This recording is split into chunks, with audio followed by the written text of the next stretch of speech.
facilities and through the back door of the chamber, straight up the stairs on the left. Please do not use the elevator in times of emergency.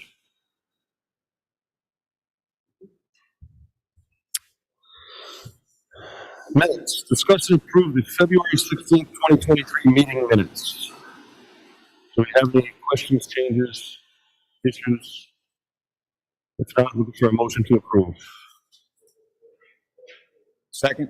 We have a motion and a second. Any more discussion? Hearing none. All those in favor? Aye. Any opposed? Any abstain? Yeah. I'll abstain in that this is my first hearing. I did not have an opportunity to participate in prior hearings. Thank you.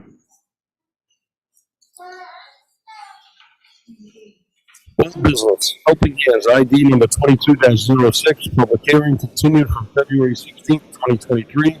Comprehensive permit application, minor subdivision project, preliminary plan review, AP 25, lot 133-29, Leland Mallory Drive, 0.745 acres approximately, 4 lots, R20 zone. Applicant or Helping Hands Community Partners, Inc., Surveyor Kelly Land Services, Inc. Good evening, Good Mr. evening. Chairman, members of the board. We last appeared, I gave an outline of the application, and at that time, the surveyor was unavailable and the applicant was out of state, so they're both here today. You also had a list, and I made a list of some of the concerns you had, and I think both between the applicant and the surveyor, a lot of that information has been obtained, and we'll see if it's sufficient or if you need something else. So I think that I could go through the list and maybe go through the list and try to refresh the board's recollection. If you come up with something else, you'll let me know. One of the core questions that maybe we should start with the surveyor. The surveyor can go over the plan, can tell you about the utilities a little bit. The applicant can tell you a little bit about the utilities because they actually did excavating there. And the board's concern was that there were no utilities on the property that connected any adjoining property that had been in the past. I guess there was a water line that went through the property to an adjoining property that has been since moved out to the main road. And my recollection, I leave it to the board's recollection, is that you were concerned and you wanted to make sure that no utilities for this property serviced any surrounding property. And I couldn't give you that answer. That's number one, right? Number two, and then I'll turn it over. You were concerned about how there was going to be screening the surrounding neighbors. The surveyor can do that.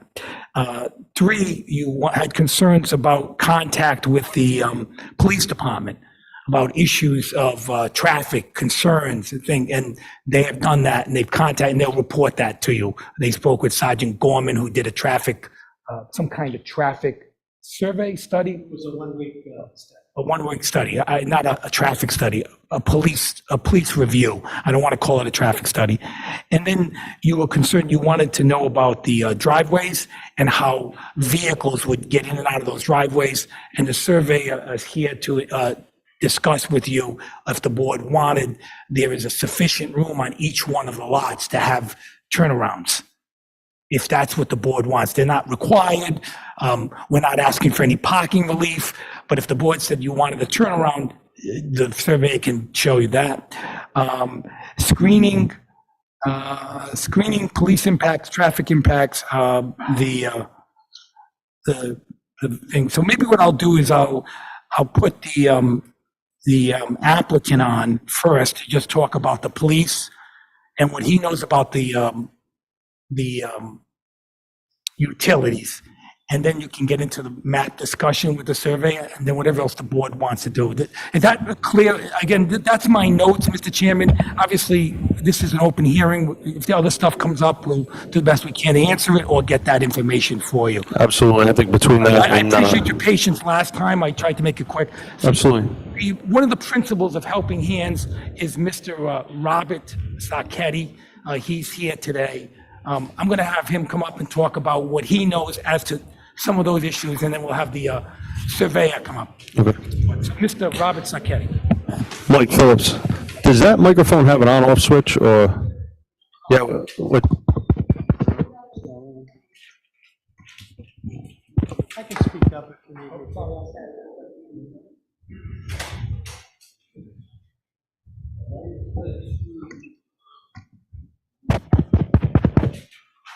to. Even mine, I can usually hear myself a little better, but How's this? Is this loud enough if I speak up a little bit? do your best, please. Thank you. Okay. In regard to the traffic, I spoke with, at length with Sergeant Paul Gorman of the Smithfield Police Department. It was very helpful.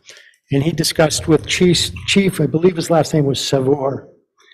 And they both went down to the site, and they did a one-week traffic count, and they walked the site. And I got an email from him stating, and I'm going to read it verbatim, on the 15th of March.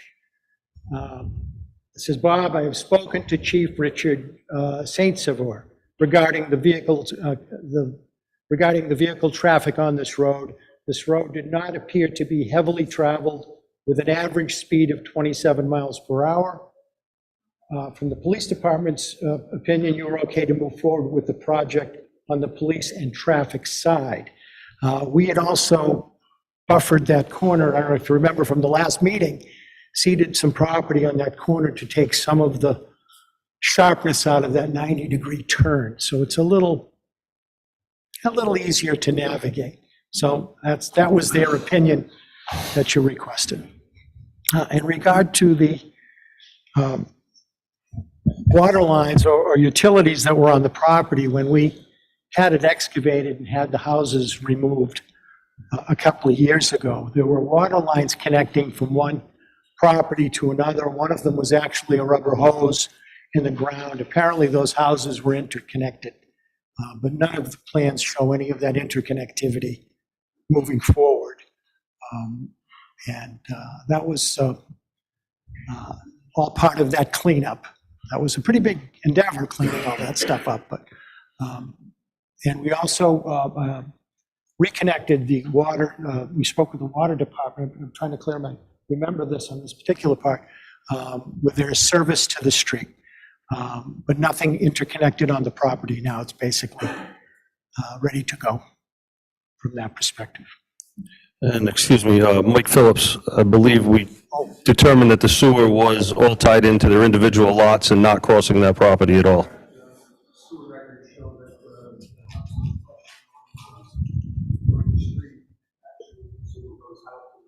High view, yeah.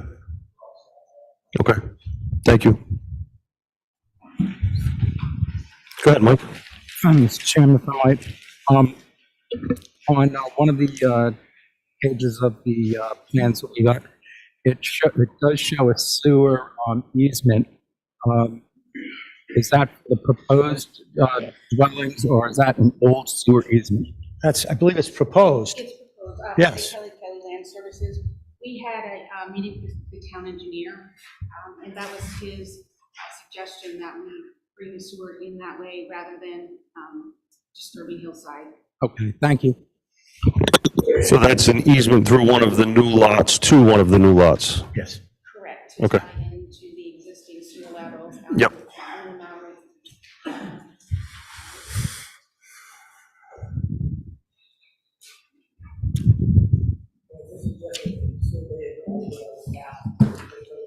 Sure. Absolutely.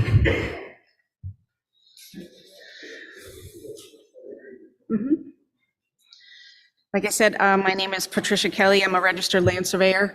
I was hired to be the surveyor of record for this project.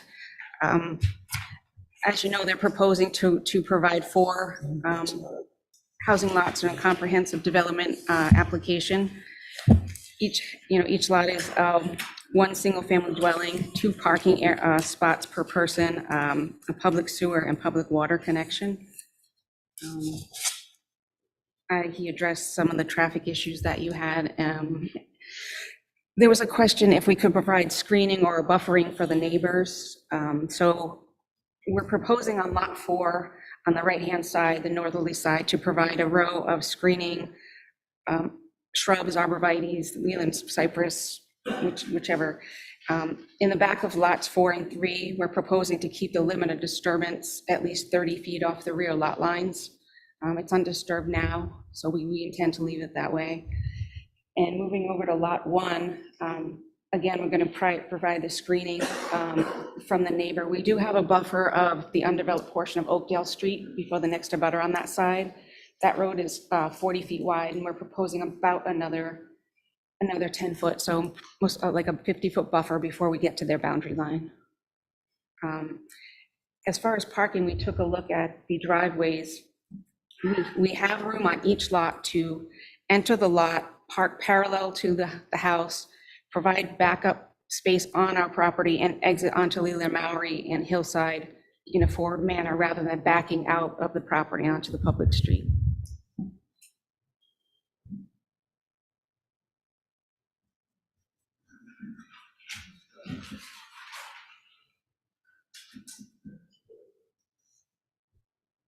Does anyone have any questions at this time? Go ahead, Mike. On sheet 2 of 3, we have the proposed lots and the size of the lots. When I went out with a couple of my colleagues to walk the site, we observed an embankment, an actual embankment that comes down from the Oakdale side of the plans.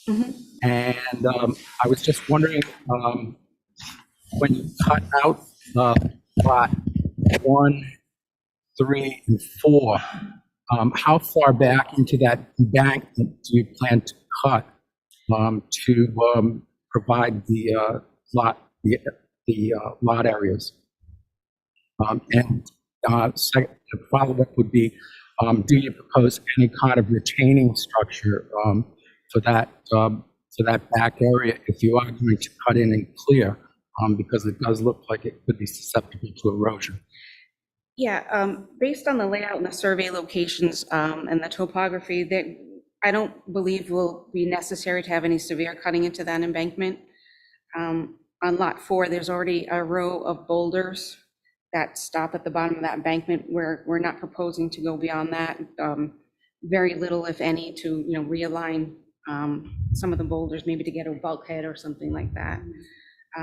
Lot 3, the house fits within the flat area, maintaining the 30-foot front yard setback.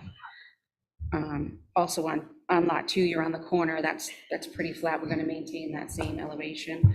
When you get to Lot 1, there is a bit of an embankment, but we're basically keeping, we have an uphill of 2 feet on the right-hand side, and everything else is going to stay relatively same grade there. And then we'll have the row of shrubs from between that and the neighbor, which will provide some soil containment as well. Charlie, you had a question? Yeah, I too went over and looked at that, and I was wondering myself about the runoff. You measured out to make sure you have enough to go into this, so you don't have to cut up further? Yeah, Do you if, have a plan, like a plan B for that? Like, you're gonna put cement barrier up to it? well, we would consult a structural engineer for that, yes. If you look on sheet 3, this is to scale. The topography is okay. You can see the proposed contours are the number in the little box. There's very little additional grading that's proposed. It is quite an, that's good. I understand, but between Leland Maury and the embankment, we have quite a bit of space to fit the house. You feel confident you don't have to go, you're not gonna go into it. Not based on the survey that I did. And if you do, you have a plan for to fix it. Yes, we definitely consult an engineer. They will do the drainage and any structural necessary for any retaining wall, that sort of thing. How long before you'll know exactly how far you'll have to go into that? I'm confident now. Obviously, if we encounter something, we'll stop construction and You come back to inform us about it? Okay. yeah, consult the engineer, get their input, or either have them here or something in writing. to address the issue. Because I'm just like Michael was saying, there could be a potential of a lot of washout over there, because that is kind of like. Yeah, it's taken into consideration. We did take a, just a paper look at it with the town engineer. He gave us some guidance on containing the roof runoff and that sort of thing. So we have addressed it with the town engineer, but certainly we would hire our own if necessary, Keith. Okay, thank you. Just stay on top of it for us. And just for everyone's edification, a soil and erosion permit has to be pulled in order to do the project. It also has to be submitted with the site plan, which will show the grades on the plan. There also have to be inspections done by soil and erosion. If soil and erosion, which is Kevin Cleary, our town engineer, sees that there is an issue, he will make them address it as well. Mike, did you have something to say? You're welcome. Any other questions for me? Go ahead, Mike. So with the understanding that there's going to be no cut into the embankment, when I look at sheet 2, and then I look and take some quick measurements of the side yards, the backyards, and such, and then I go to sheet 3, how would you have a usable side yard and backyard without clearing and cutting to those property lines without going into the embankment? I don't understand how you'd have a usable yard without going right to those property lines. I'm not seeing it clearly in my mind when I look at Plan 2 and 3, and then my recollection from walking the property, and placing the houses that you're proposing there, even though they are very small. What kind of yard would you have without clearing and cutting to that property line? I mean, that's subjective. Some people like to mow, some don't. Normally, a yard is generated when there's a septic system. We could certainly, take a look at that, what impact that would be, providing maybe a 10, 15-foot rear yard.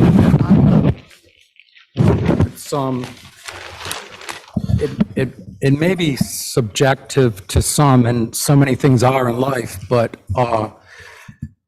to someone who was looking to raise a family and have their own house with a yard, I guess I am being subjective. I probably want a yard that Sure, we can my absolutely children could revisit that. enjoy and I could See what enjoy. would be required to get a rear yard. But I have a tough time comprehending that from this proposal. Thank you, Mr. Chairman. No problem, man. Go ahead, Charlie.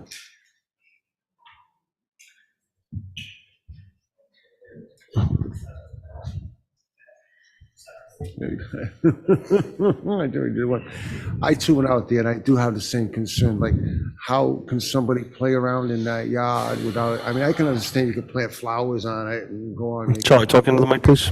You can make a garden out there or something like that, but for children to play, I can't see how a child could play out there safely.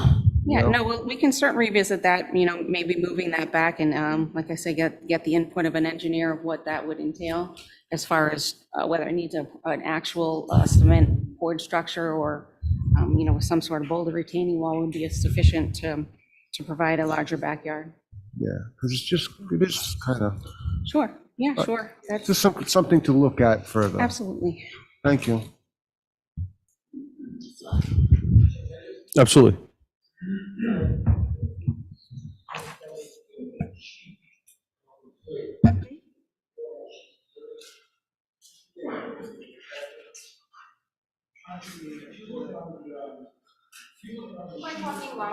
Yeah, if you look on sheet 3, on the side of lot 4, there's a series of those the elevations? Those are proposed, yes. They're not the existing elevations? No, the existing are dashed line that runs through there, so the center of the house is existing at 138. We're proposing the front yard to be at 140. That's a 2-foot difference. So with your foundation and your exposure required. Hold on a second. Sure. You just think one lot. Sure. Mhm. With regard to lot 4, the existing elevation in the front yard looks like at the lowest point, the very right corner of the front yard is 134. Yes, And it goes up really 136, right? yes, That's 2 feet. 2-foot increments, In the yes, middle of the house is 138. correct. But beyond the house, not even the back of the house, but beyond the house is 140. Correct. So the house itself is 138 to 140, so it's a 2-foot elevation. Is that correct? Yes, And you said that that's 2 feet that you would be working with.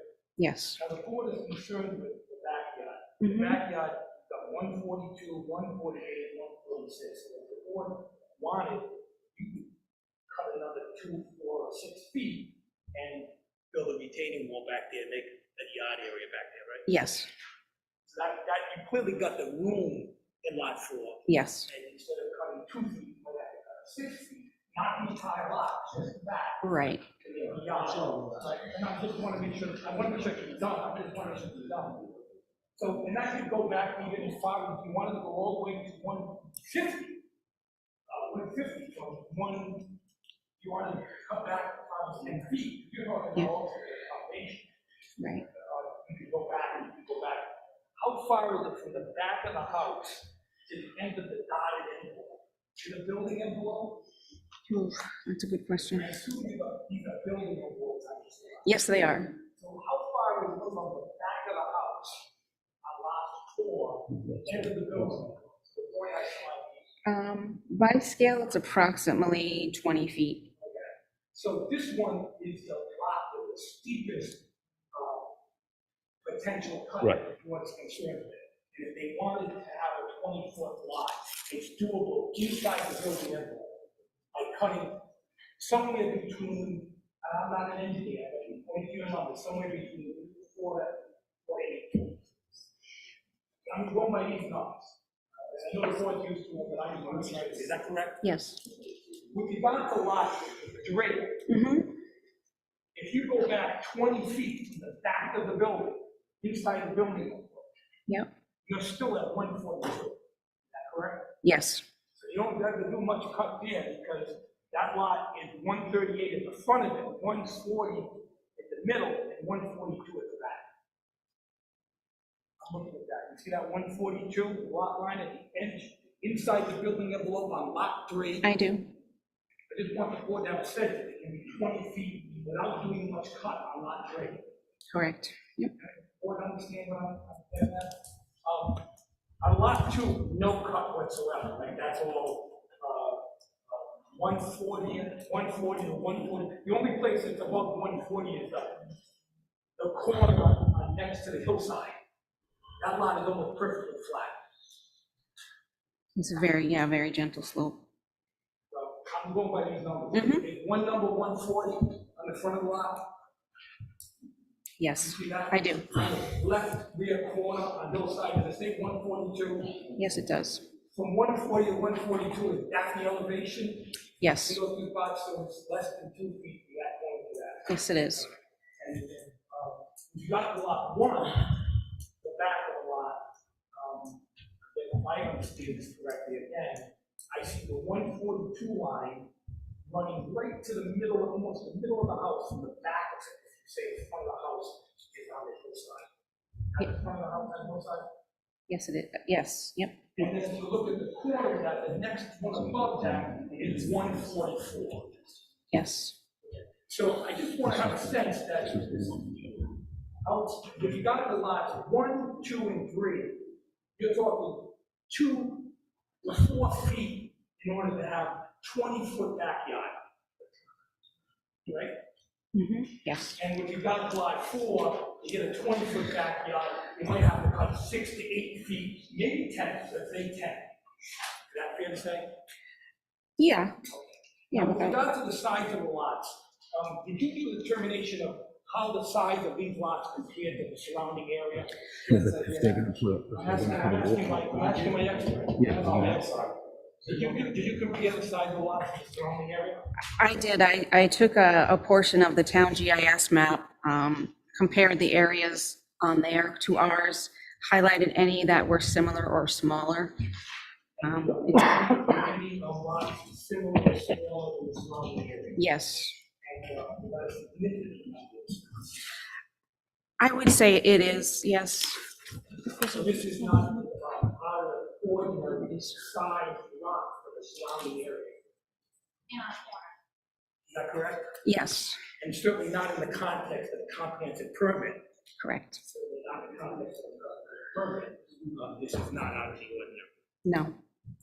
I just want to put that on the record because I appreciate the public with, I want the public to know that you're not, when you talk about the cut, very good points, like can be engineered. It's not as simple as a runoff. That's the next issue. Right. By state law, the board knows better than I, and your plan knows better than I, that by state law, the applicant has to have 0 runoff from that property, or DM will shut it down. DEM, you're not going to control that, that's a DEM line.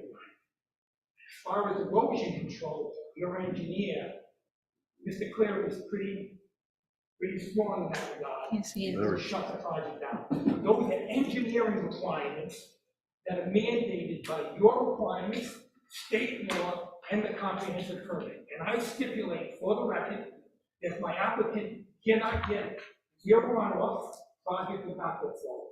If my applicant cannot get erosion control, the project doesn't go forward. Because those are the kinds of obstacles that if the project cannot satisfy are grounds for denial of the comprehensive permit. The other issue we talked about, engineering, side yards, backyards, consistency of surrounding area, no respect are not grounds for denial of the comprehensive permit. I know the board knows this, but I want to keep that on the record. If we can't get sewer, project does not go forward. If we can't get water, project does not go forward. We can't satisfy soil erosion, project will not go forward. If we cannot get 0 runoff, project will not go forward. Those points should be stipulated as conditions of these plans, because those are conditions that this board will be absolutely supported this one doesn't. to deny the plan. With regard to these other concerns, traffic, we've asked us to provide information from the police department, we've done that. This is a 4-lot subdivision, the existing plan showing there were 3 driveways there. Oh, drainage man. 3 driveways, we're making. So you can, man, 3 driveways on, Residential trailer. Leave them out. Leland, one on here, Leland. and then this one going up from there. Also significant. We indicated that parking is available for each lot, we're not asking for relief from parking, and we can generate a turnaround, fully 2 cars, turnaround. We stipulate that if you can't do that, project will die. I say that so that we eliminate the confusion between issues that justify denial. I want that to be why I want to get that off. And I appreciate your time. Information you need, any other information that's required, required to ensure we have the information in the right silos. Right? What are the grounds for denial? What are the grounds for not? Especially the grounds for denial of the comprehensive. I hope I appreciate it. And Patty, I see on the plan lots, I believe it's 1, 2, and 3 have infiltrators for the roof drains. Yes. And lot 4, they're tying into the city. Again, that was Drainage. the direction of the town engineer in the Okay. meeting. It's, the town of Smithfield requires it in every new house. Mhm. For the record, I just like to introduce the email from the police department, that we will accept that. And 2, I would also ask you to use, I have to.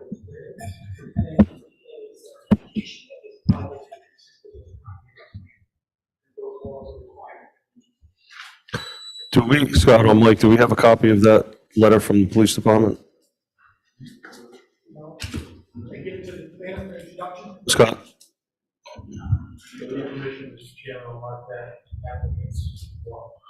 Yes, sir. Thank you. Mr. Chairman, obviously, whatever information the board has, you can respond to that, do that, if you need us to bring it back. We're not adverse to you want to expand, driveway to turn around. Thank you. Well, this is, master plan. Oh, this is preliminary. Yeah. Do we have any more questions from the board at this time? Sure, Mike. Charlie, hold on. What was the average size of the lots within the neighborhood? I did my own calculations and looked at 105 lots within the neighborhood and came up with a average of 0.383 acres. What did you come up with? I didn't do a standard deviation, but I took the GIS map, highlighted our lots here. See within 5.4 is anything that is 2 acres or less. I didn't get that detail, but just a general visual of lots that are on record as being several. Do you know what that number was? Do you know what that number was? No, how many lots?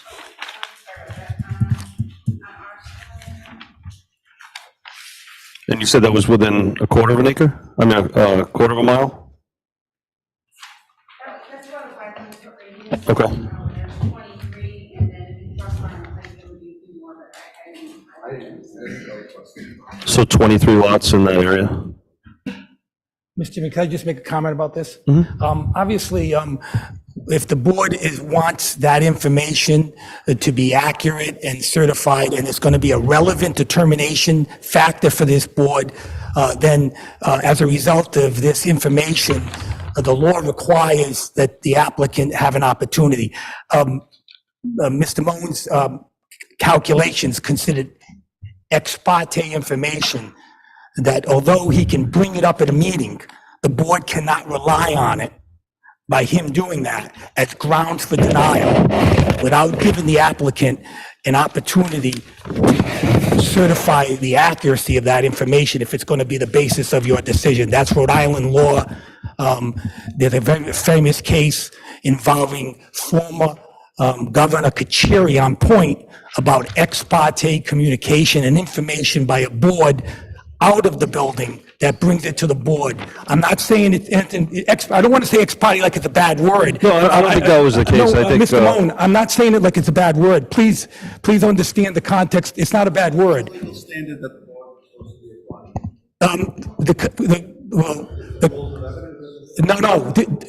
The ex parte communication is a Supreme Court case that specifically applies to boards and commissions in the state of Rhode Island. Well, I'm just wondering from your point of view in terms of the evidence. Well, it's two different things, Well, you're talking, what I'm suggesting to you is anytime this board goes out of this building, not as a result of information in this building, and brings information in this building and is going to use it for the basis of your decision, it's not a standard of evidence. It's called ex parte information that the applicant has to have an opportunity to I'm defend. going to agree to But hold disagree to on. that only because we do outside site visits. So, Scott, go ahead. I didn't say anything wrong with it, Mr.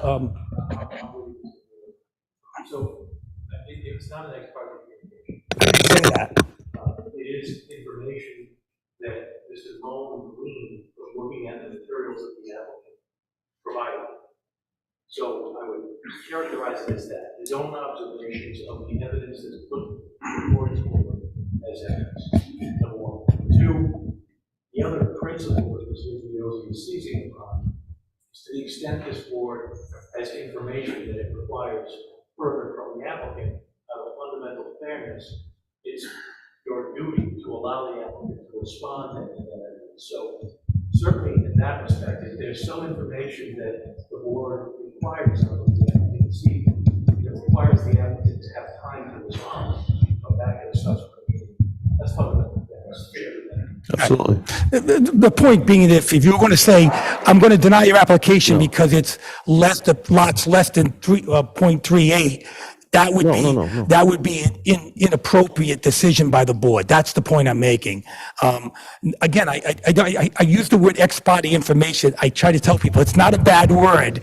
People get concerned. It's not a bad word. It just requires us to do it. Now, with regard to the standard of proof, Mr. DeAngelis, in a comprehensive permit requires that the board has to act reasonable in the context of three principles. One, Smithfield does not meet the 10% requirement. That allows us to be here with a letter of eligibility from Rhode Island Housing. It's a ticket of admission to an expedited hearing where you are not a planning board tonight. You are a board of review for comprehensive permits. And you're supposed to look at your regulations and say, we don't meet the 10%. That means the ordinances, the subdivision regulations, and any other regulations in town by boards and commissions are suspect, and they must be weighed in reasonableness. Example, if I told you I wasn't going to bring sewer and I wanted to do it, you could deny it because it would not be unreasonable to say no sewer, no project. But if I say to you, the lots are consistent with your comprehensive plan and you were to deny that, I think that would be unreasonable. So the standard is reasonableness in light of you don't meet the 10% requirement, so all the regulations are subject to a reasonableness standard as opposed to a strict compliance standard. And you have that discretion, but you also have to separate things that are absolutely no's, water, sewer, environmental, health, safety, and welfare, absolutely no's. That's why I stipulated to those. We can't get them, project dies. And then all the other group that we talked about are subject to the reasonableness standard because of the permit of a comprehensive permit, and you sitting at the, as a board. So this is not, the rules of evidence don't apply in the purest sense, and there is no standard of proof. It's not preponderance, it's not clear and convincing, it's certainly not proof beyond a reasonable doubt. It's a very, very low standard called reasonableness. So I'm sorry to go on, but I just want to make sure we get that on the record. And if that area is of concern to you, we'll have it surveyed and engineered. If that's going to be a determining factor, in light of this project and this permit, I don't think it should be, but you're the board, and if you demand it, we will deliver it. Thank you. Go ahead, Ken. Yeah. Just a quick couple of questions in regards to the project as a whole. Do you have style house that you're going to be building on these lots yet? 1-story, 2-story, bedrooms? One-story ranch style house. One-story ranch style, 2-bedroom. It's all going to be similar, one shouldn't be very much distinguishable from the next. Okay, and Similar, bedroom? but, we haven't got to the final approval. Right, of it yet. right. But, little traits that show them a little bit different, so it's not a sterile look. Okay, and 3 bedrooms? Yes, 1 bath? 1 bath, 3 bed. Okay. You won't be able to distinguish the, right. my house that much Okay. from the other one, certainly not from the outside. Right.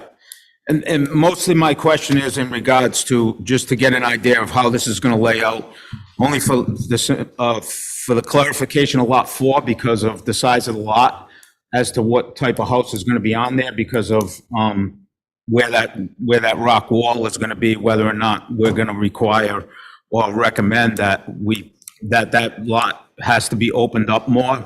Well, that poses a new idea to me that I hadn't thought of before. That house could have a split wall or something, have a smaller foundation and possibly a second floor. Yeah, only for the simple reason is because with that, if you don't push that wall back, if you don't push that rock wall back to make that yard bigger, I just want to make sure that there's not going to be a walkout out of the back of that property, because then you have no yard. Candidly, I hadn't thought. It's a valid reason. And that may be the best scenario in lieu of retaining walls is to do the 2-story cape style. It's something that fits with the others. Yeah. sure building. And as Mr. Igliozzi had stated, if we were to require that that lot be pushed, that wall be pushed back, to give it a yard of between 8 and 10 feet, you wouldn't have a problem with that? No, we could agree. Okay, all right, thank you. Any more questions from the board at this time?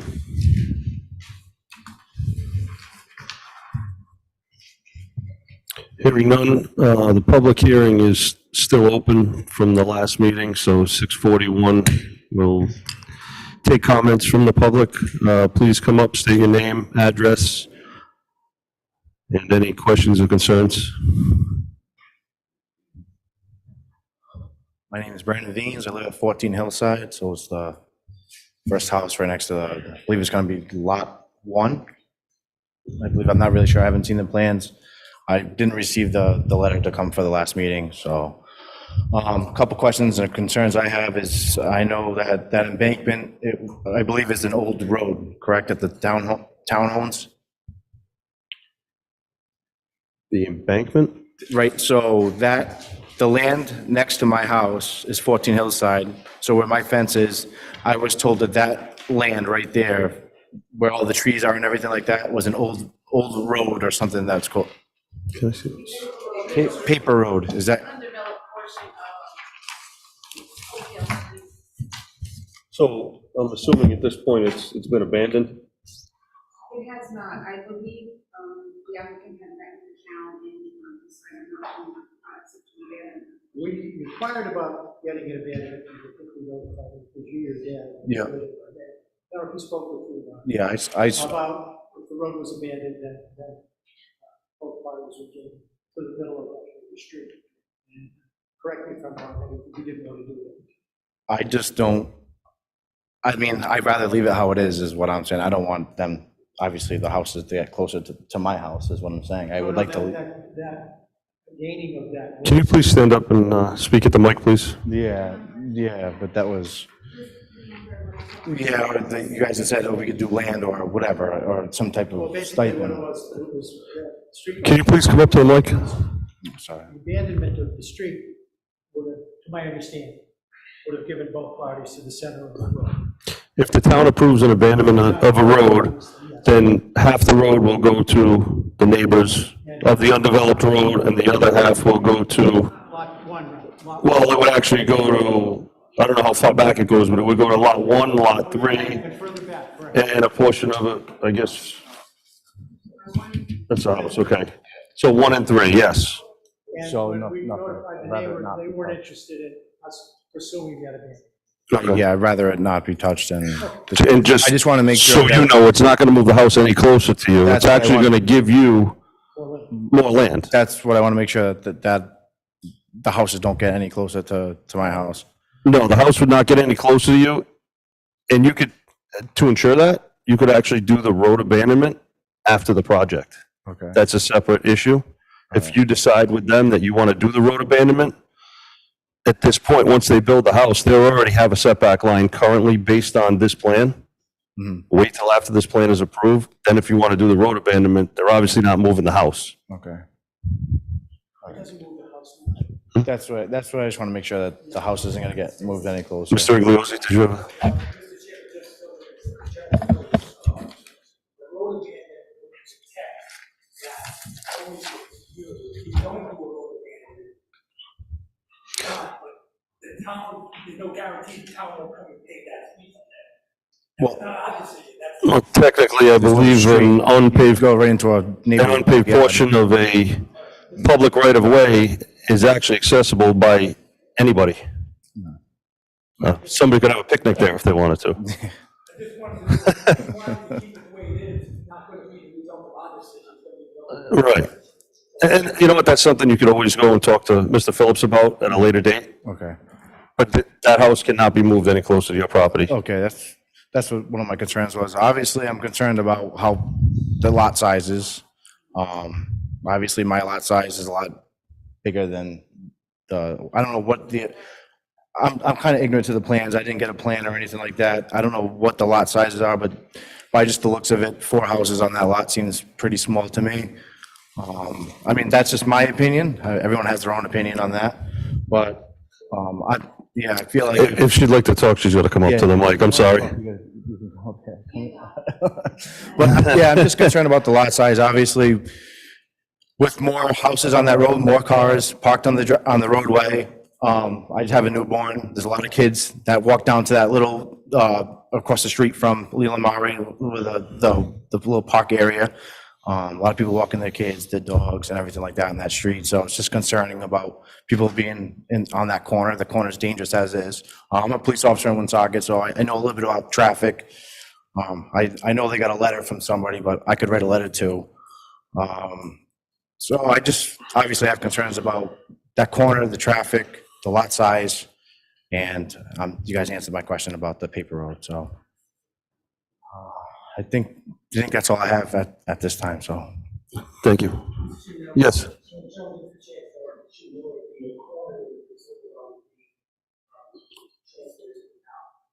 Correct, as part of the road. They're gonna, Yeah, softened. I get that's gonna help, but if they're 3-bedroom houses, there's gonna be kids, there's gonna be more people with cars. I know we're going, there's gonna be 2 cars for each house. Let's be realistic, that's not gonna happen. But, that's just how I feel. I mean, I'm sure other people have the same, concerns as me. Like if there was 3 houses, everyone would be like, okay, yeah, all right, we can do with that. That goes better with the size of the lots and everything like that within the neighborhood. I know we had 2 way different numbers of the lot sizes. I kind of agree more that our lot sizes are a little bit bigger than the 0.2 or whatever the exact numbers are. But yeah, those are just my concerns, and I just hopefully you guys take some of those into consideration, so. thank you. Anyone else from the public would like to speak?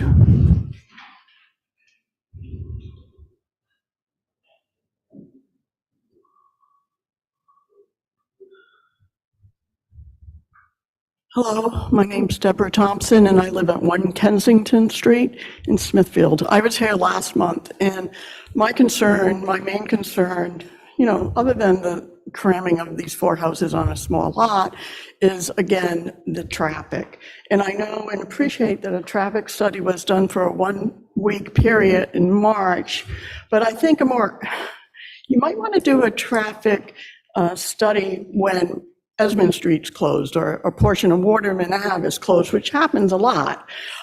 Whenever there's any waterworks happening or there's electric being done, our roads, Leland Maury and Hillside, become the thoroughfare for all that traffic. And like I said last month, it is heavy, heavy traffic. I have seen everything from ripped-up buses to semi-trucks, landscaping, dump trucks towing heavy equipment behind them, and your normal cars, trucks, SUVs, and all of that. It is extremely heavy. It's going both ways, and it's a narrow road. Hillside and both Leland Maury are narrow roads. I don't know what portion of land is being donated to kind of offset, that corner. I haven't seen anything. But I have my doubts that all of those houses are only going to have 2 cars. If you have more than 2 cars, where are you going to park? Where are you going to park on the road? When all that traffic is being funneled through these 2 roads, there's going to be a problem. It's going to be very busy and it's going to be dangerous. We have a lot of kids. Like Brandon said, there's a little park across the way. A lot of people use that park to walk. Kids ride their bikes over there. We have a nice little greenway there. I hate to see cars all parked along there. Esmond is already a very crammed, ungreen area. And on one little park, I would hate to see be ruined, not ruined, but just overtaken by cars. Anyways, that's my main concern, is the traffic. The other thing. Can I just make a comment in regards to the traffic that comes through when the roads are closed? I would definitely call the town the town garage, I would call the police and probably state DOT to recommend to them that the detours go a different direction, especially if the roads are that tight and you have ripper buses and tractor trailers going down there. That's definitely an issue that you have to address with them. Because even should this project not happen, that won't change unless those phone calls are made. Right, So I definitely suggest you make those phone calls regardless. yep. I definitely will. Yeah, because I have the made detours calls. are nothing that we control. I mean, and originally, they were allowing the buses to go through, the RIPTA buses, and then they stopped it because people were complaining. I'm just recommending to you, No, I because totally again, agree. regardless of what happens here, that may not stop the detours that happen if those roads are closed in any way. Right. Well, I just hope you keep in mind that I really think with 4 houses on that lot, there will not be ample parking within the lots for the cars for those houses, especially if they're 3-bedroom houses. So if we were to knock it down to maybe 3 houses, everyone has a right to build on their property. We're not against building, but, just reasonable. If we could put it down to 3 houses, put a little more space and allow more parking on the lots, I think that would make a little more comfortable for everybody. And, maybe they'll even have a little bit of a yard. Okay, thank you for Thank you. listening. Will those driveways be 2 cars wide or 1 car wide pulling into the house?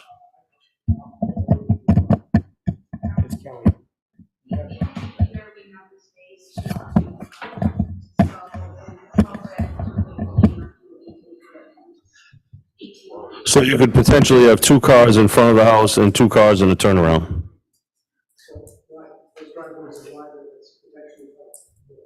Okay.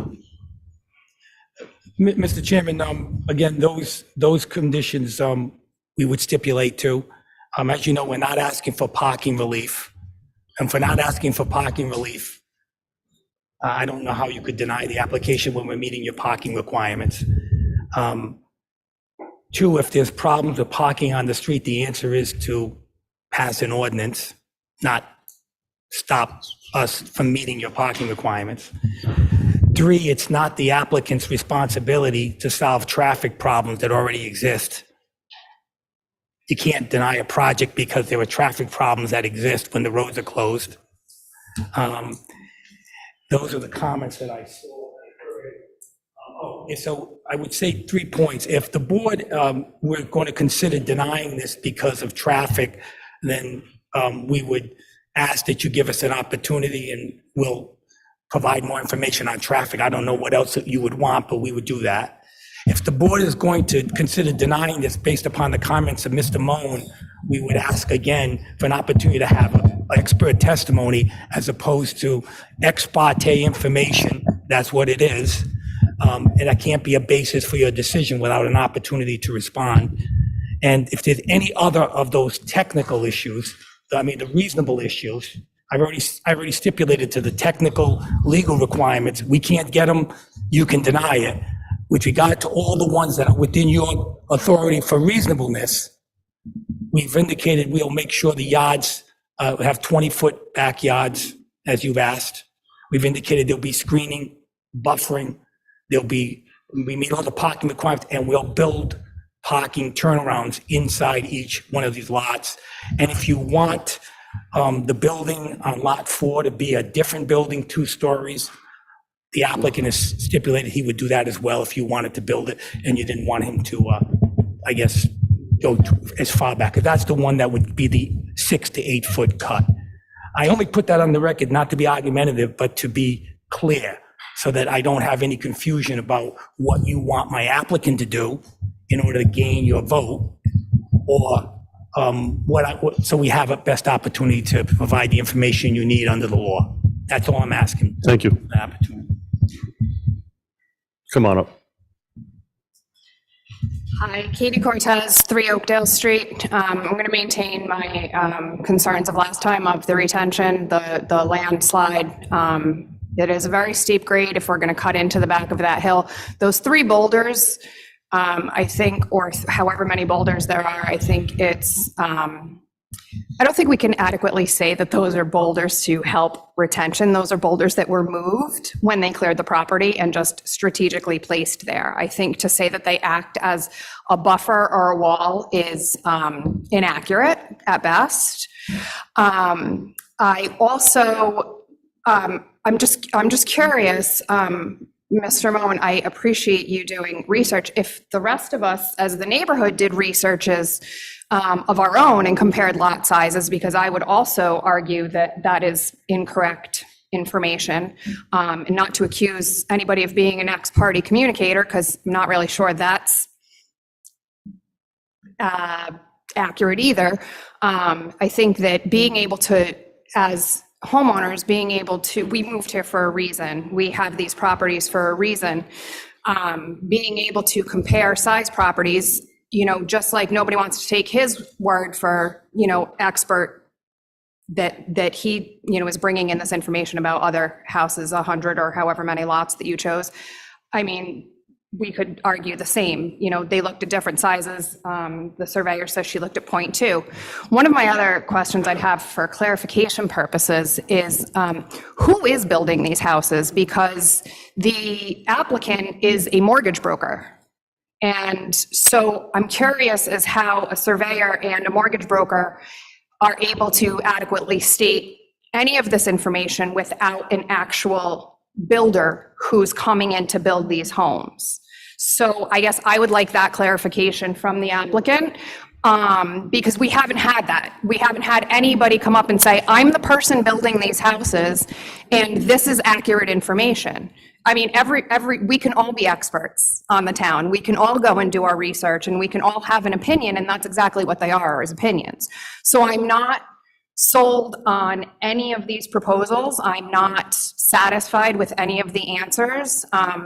I do think that once the building starts, they're going to have to dig into property. And I know that this gentleman here has told everybody what they can and cannot do. I would just like to state that we're going to just keep coming back here. And so if we're building into a hill that supports their property, that supports my property, it's already eroding. I'm not sure on their property if it does, but I can tell you, we were going to have a field trip at my house before. Nobody came, which is fine. We don't have to have that. But it does wash away. Every time it washes down the hill. And so if it just doesn't make sense to me. It doesn't work for me. So I would just like some clarification on all of that. And I will just put on the record, I completely oppose all of this. I can address a couple. Thank you. In regard to community partners. Can you come up to the microphone, please? Yeah, sure, I'm sorry. In regard to community partners, the charity, we are a 501c3, and we do have a mortgage company. But we have taken in through, mostly through donations and with help from the city of Providence, many of houses that we have, and in the process of right now rehabbing for new tenants. So we're in the business of, the charity business of providing these low to moderate income houses now. We've been doing it for years and have probably between what's in the fire, 20 to 30 of them under our belt so far. This is a new project to new construction. We thought it would best to get the approvals prior to hiring a builder. I don't think this is the point for us to bring the builder in until we know what all the stipulations are, what we need to do, what we can and cannot do. And at that point, we bring in a builder and we hire that person or persons to do the job. So we kind of looked at that as the, not putting the cart before the horse, so to speak. And without an approval, I don't think there's any builder that wants to talk to us at this point. I'm sure they will if we do get approved. So that's pretty much where we're at with this. Mr. Chairman, I'd just like to add, as you know, this is just a planning process. It's not the construction process. As the survey indicated, this would have to be engineered by an engineer after approval. These are not engineered plans. These are surveys. This is called a comprehensive plan. It's a preliminary level of planning. It's saying if you can get these engineering to do what you say it can do, the project can go forward. We're not responsible to provide engineering level of planning at this stage, as you know.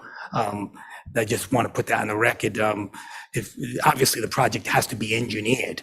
An engineer, a surveyor is just giving you the plan. The engineer plans, the construction plans are later. And obviously, as you know, numerous projects get approved by numerous developers who never build it. So who builds it is really not a relevant issue, but if they build it, they build it. If they hire a builder that builds it, if they sell it to a builder, that's their right. I don't want to mislead anyone. They don't have any obligation to be the builder. Nobody does. Nobody is that's here. Nobody that comes before you has to be the builder. Thank you.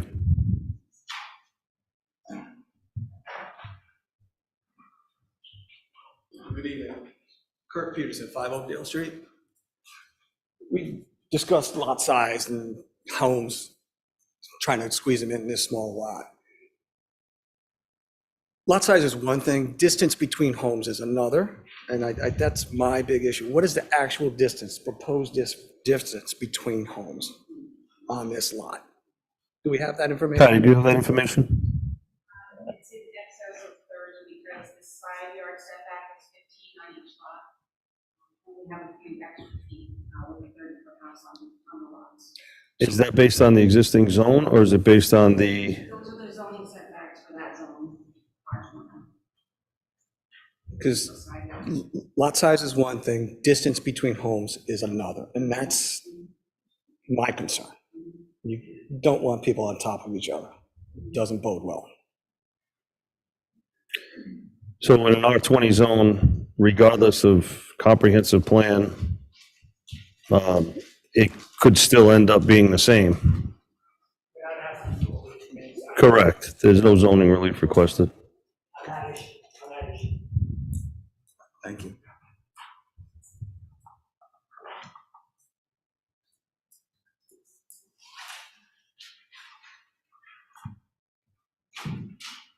Hi, Nancy Murphy, 15 Hillside.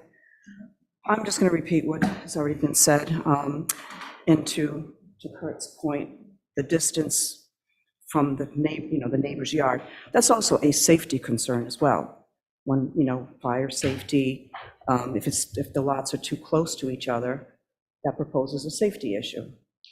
I understand by what I've heard here tonight that lot number 4 is smaller and closer to this retaining wall, supposedly retaining wall, which is not. Why not just eliminate that problem and just make it 3 units? Why 4 units? I know you're in the business to make money, but yes, the parking will be an issue. I don't understand how you're going to do this turnaround in each driveway. And as it's been said already, 2 cars per family is a little unrealistic. And 3 bedrooms, 1 bath, what's the square footage? Do we know what the square footage is of each There's to be home? 1,200 square feet. Okay.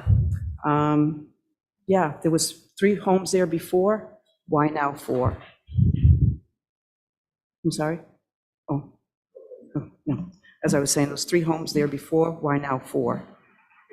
Again, just stating our concerns. What is this going to do to our property values? That's another concern.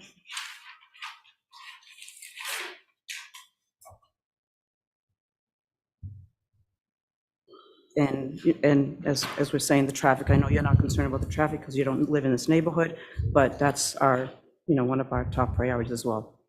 Thank you. Thank you.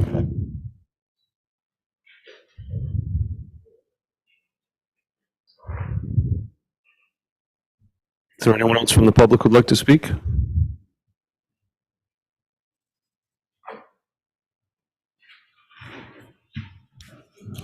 Once again, anyone from the public? At this time, the public hearing is closed. Oh.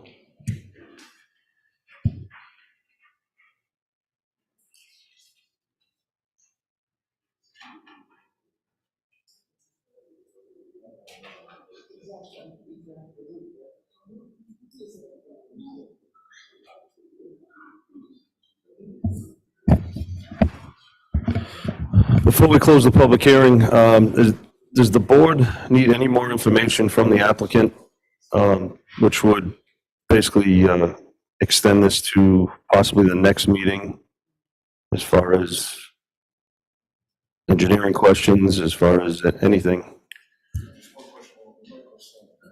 Is that something that we should be looking to, or to make that much of a difference on these lots, the size of these houses? He went to a lot of work, they're concerned about it. Should we do some more research on that before we vote on it, or is that something? They're not looking for any type of relief from, correct, Scott?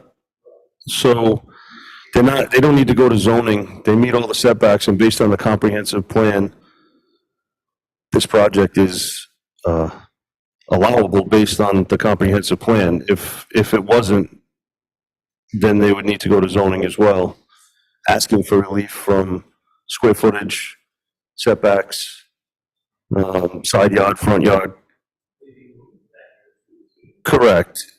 And we'd be making that recommendation or not to go to zoning. This is allowable based on the comprehensive plan. Yes, Mr. Iglesias. Just so it's clear, I think your attorney indicated, there is relief on lot size. There is relief on lot size. There's not relief on any setbacks. We need all the setbacks, not only to the side buildings, but also to the neighboring lands. So But it falls into the density. if it qualifies for density under a comprehensive permit, Correct.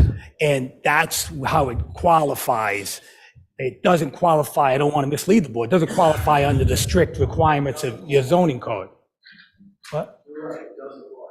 No, it does qualify under with the comprehensive plan. permit, and that's what we're here under. It qualifies under that. Just want to be clear. Thank you.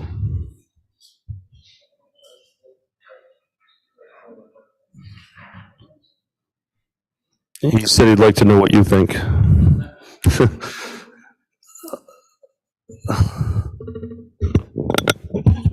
I think about a lot of things, but, oh, no, I'm not happy. No, but I'm just one planning board member who took the application and did his homework and read the comprehensive plan, and yeah, it's under the comprehensive permit administrative procedures that trumps some of our zoning. I'm not happy about that, but when I read, for instance, goal housing H-3, encourage safe and desirable neighborhoods. One of the actions is to integrate the development into the existing neighborhood. So, but then again, that's just one opinion of one planning board member, and I don't know. I'm doing a lot of thinking lately, and I think these town citizens, myself included, are kind of getting trampled on with this way of providing affordable housing. I don't think anyone in this room is against it, but I'm just I'm beginning to get a little irritated, and this is not a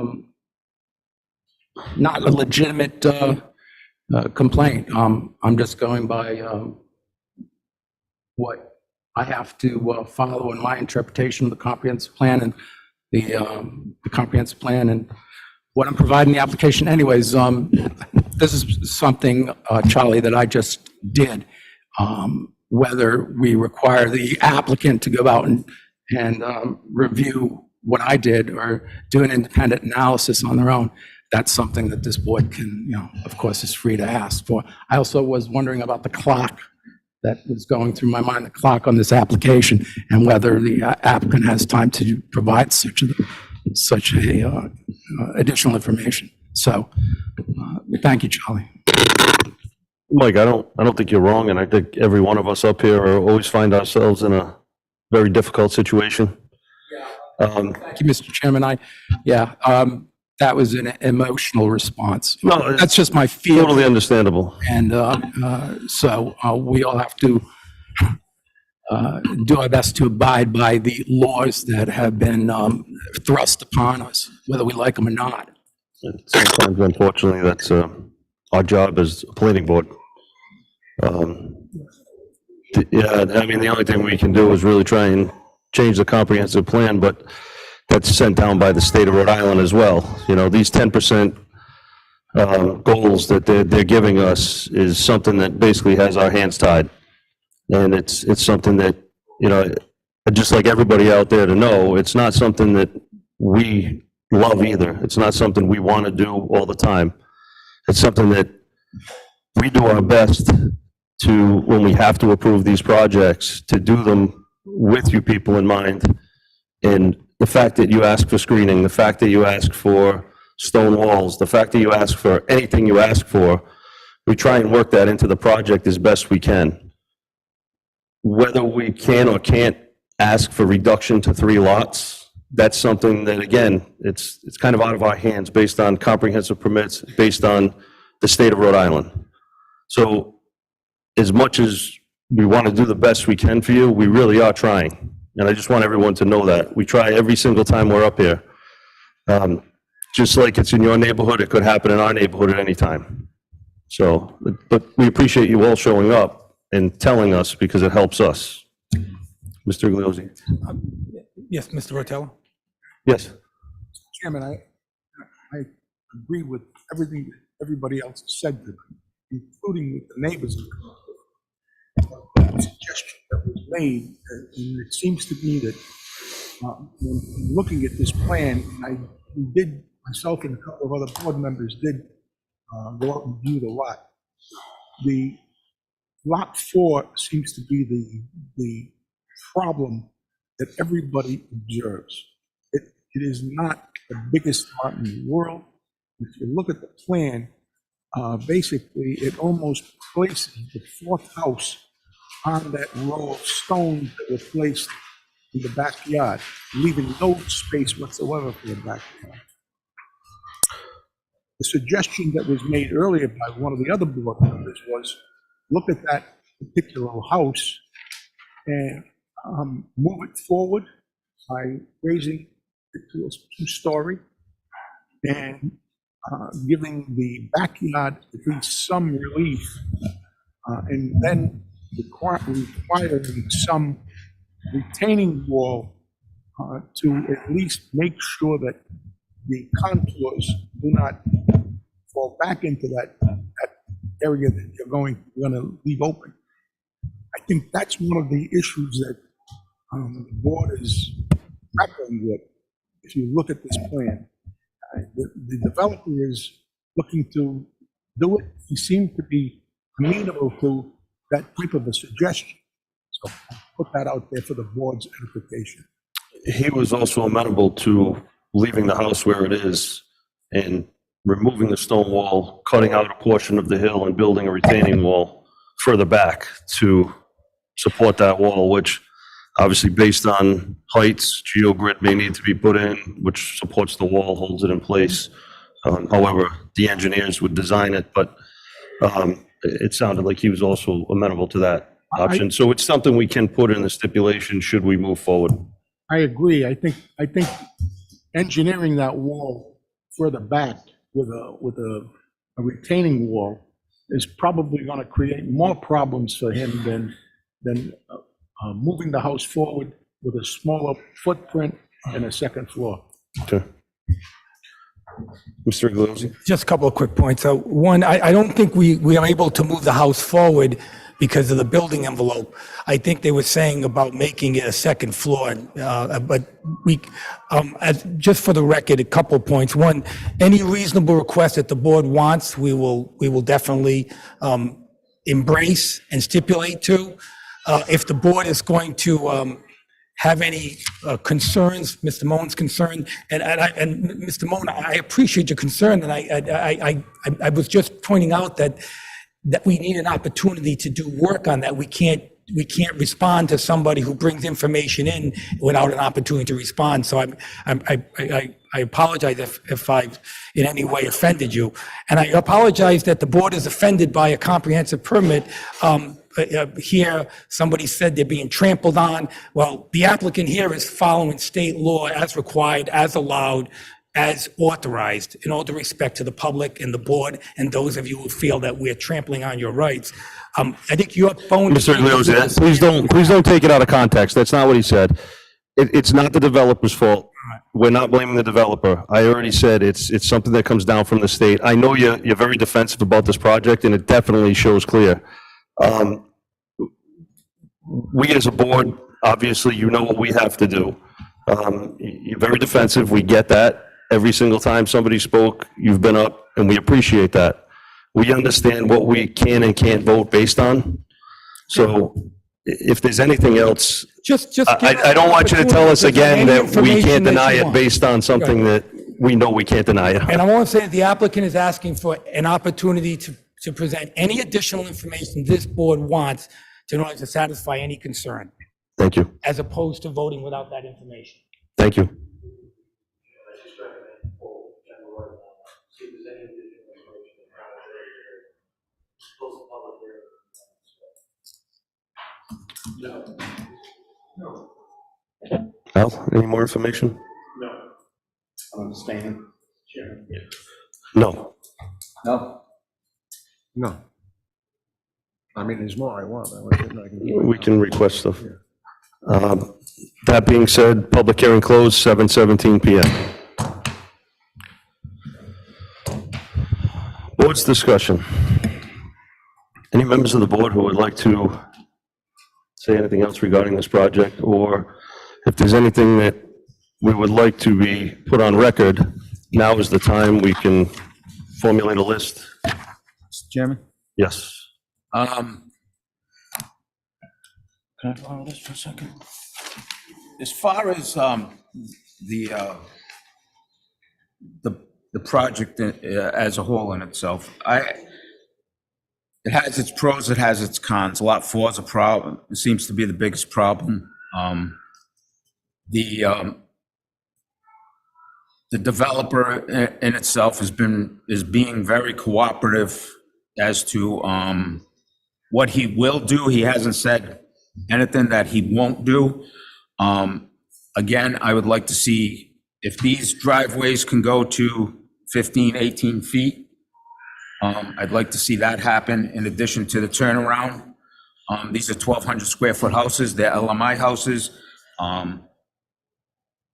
Play devil's advocate, 2 cars per house makes sense because these are going to be young families that hopefully are going to afford these.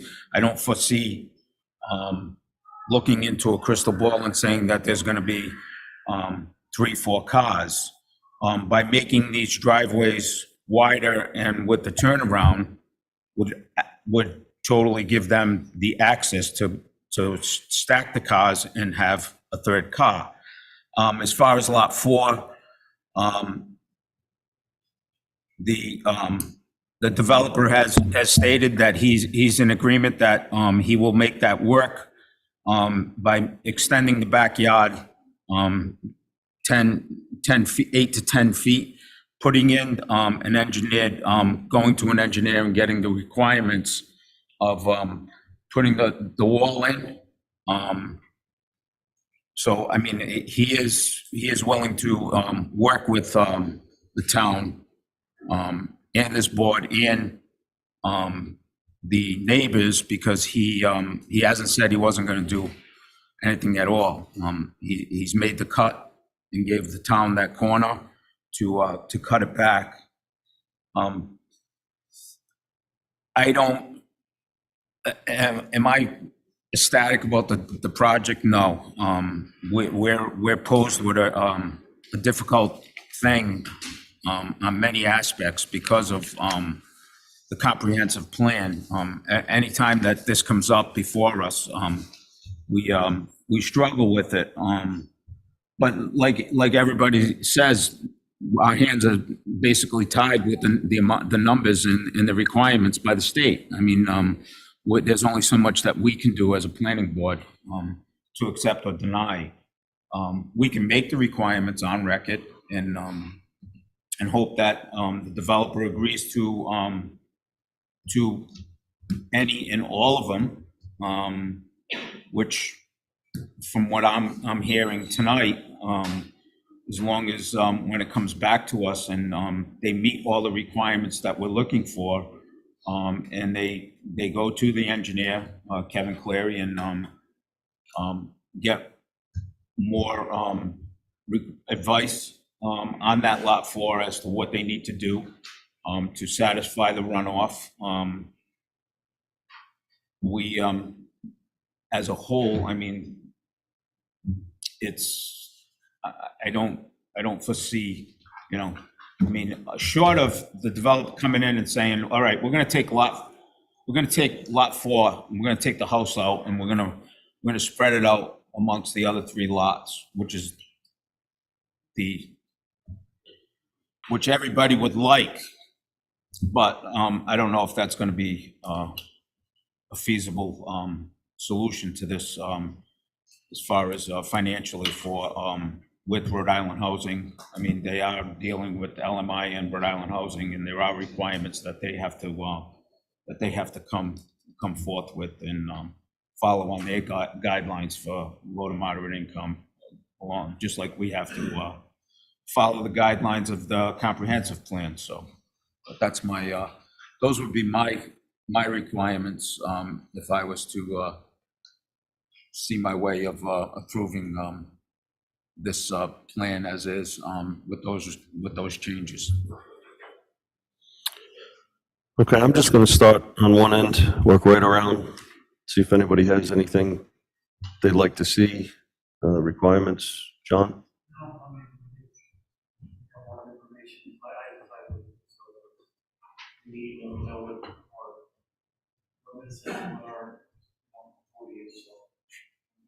Thank you, John. Rick? No, I think I'm good. I think as far as lot 4, I mean, there's 2 options in development. The applicant has to decide whether or not he wants to put in a retaining wall or put a split level house, and then just making the back, backyard at the split level at the higher elevation. So I think that's up to him. But other than that, no, I don't have any other issues.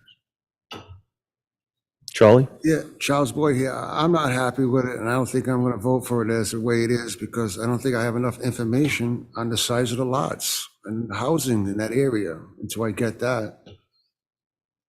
I don't think it fits in, if it fits in with a comprehensive plan without going through and looking at it. So that's all I got to say. Thank you. Anything else? No.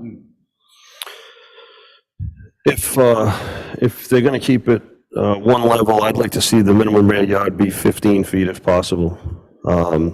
Push it back an extra 5. If you're going to do decks or patios off the back of the house, that gives you 8 to 10 feet for a deck or a patio, and then an extra 5 feet walk around space, little room for a rear yard. I agree, lots 1 through 4, I'd like to see the 2-car turnaround with 2 cars wide at the top. One thing I do have to say about parking, and I know this comes up at every meeting, everybody's concerned with kids growing up and cars being parked on the road or wherever they park, but unless kids are staying in the house for 20 years, kids leave as well. So they do start driving, but they also eventually go. So I don't know if it's for every 1 car that is added, 1 car leaves, but I don't think it's for every car that's added, that car stays. So it's no different than life and death. People just move, and I think eventually, traffic's always an issue, and it always will be an issue no matter where we are. It's just how we control it, and the best way we can control it here, I believe, is keeping the cars in the driveways. So, Jim, you can add whatever you want, even if you're. Abstaining, because I didn't have have the benefit of hearing the evidence through the prior hearing, so it's unfair to the applicant for me to make a ruling.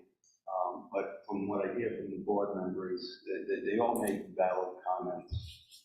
We are restricted to apply the law, and hopefully the board will apply the law based upon the evidence that was presented prior. All of the residents, they have legitimate concerns. They raise them. The board will take them into consideration, I'm sure, but they'll also have to apply the law as it is. And that hopefully will govern the board's decision. Thank you, Jim. Al? I'm not thrilled with the layout of the plan, of the houses in the plan. I think it's too tight. Having said that, I believe that if this meets the requirements of the comprehensive plan, then I think we're compelled to approve it, even though we're not, as Kenny said, thrilled with the layout. I would prefer to see a split level house with more property behind, rather than a fourth property. So that's all I have. Joe? Thank you, Al. I said my piece earlier. I don't have really much more to offer, other than I do agree with Al. You know, if in fact we're bound basically to approve it because of the comprehensive plan, we got to bite our tongue and do it. Thank you, Joe. Mike?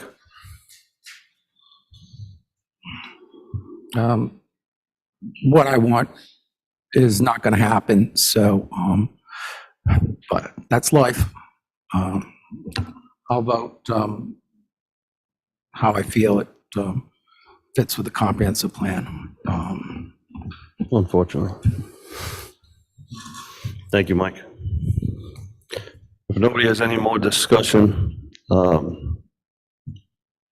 we need a motion, please, based on findings, facts.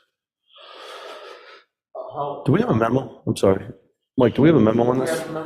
I don't have the memo here. Recommendation, how will we add some of these, we do it at this time, or because I'm sure we need to put it in the record, now, I believe? Sure.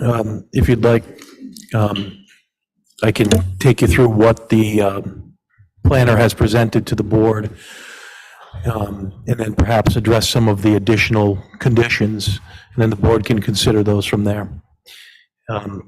First, for the record, the planner did provide the board a two-page memorandum dated February 7, 2023, which contains within it a recommended motion with conditions that I would recommend we mark this evening, Board's Exhibit A. And then attendant to that, the planner provided a two-page findings of fact that he is marked as Exhibit B1. We can mark that Board's Exhibit B with your permission, Mr. Chairman. And Scott, just applicants one as well. to keep in the Yes, we do have that already in the record. Thank you, Mr. Chairman. Thank you. Within the recommended motion, which is reliant on the findings of fact we've marked Exhibit B, the planner suggested that the planning board approve preliminary plan as submitted and grant the requested zoning relief, which was the lot size question, along with the following condition, that a deed for the portion of the lot occupied by Hillside Street / Leland Mowry Drive be submitted to the town for acceptance. And a second issue that the planner pointed out was that he would recommend that the final approval be administrative rather than come back to this board. If there's any discussion you want to have on that issue, I can see a nod of the head. We can certainly have that now before I go into other conditions, if you'd like. as far as administration. Right. So we could request final to stay here to see the changes of the driveways, the wall. I think that's something that we'd all like to see up here, I would say. Okay, so that certainly clarifies what the motion should look like. That would mean that the section, paragraph C in the recommended motion would be stricken, and that final plan would come back to the board.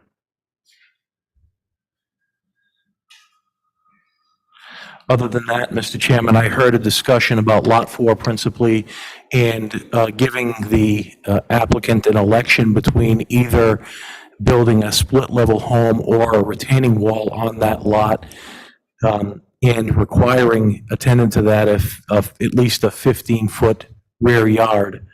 I just would like, if you can, Mr. Chairman, pull the board on that issue to see if there's a consensus on that. So I'll say that to keep the houses all looking similar, I'd like to see a 15-foot rear yard from the rear of the house to the wall. But if they do a split level, then obviously that would move the rear setback forward.